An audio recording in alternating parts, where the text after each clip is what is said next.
She bent forward, clasping this somewhat, I imagine, diaphanous dress. What is she? She's a death seal. This vacant matrix here could have been made with some gentleman or lady, I suspect a gentleman's monogram. I think she's gorgeous. Meanwhile, Midge is reading up on how to cope with the new arrival. What's she worth? I think she's worth £50 if I'm lucky. Second bite. Do it? Do it. So let's have a quick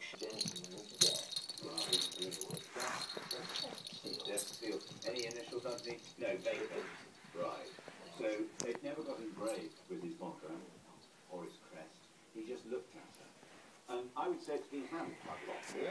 You can see where the yellow is coming through. So it could be cast nickel. What do you think? Slightly worn, nice and Are you reading all the books to see what to do? That's a good girl, isn't it?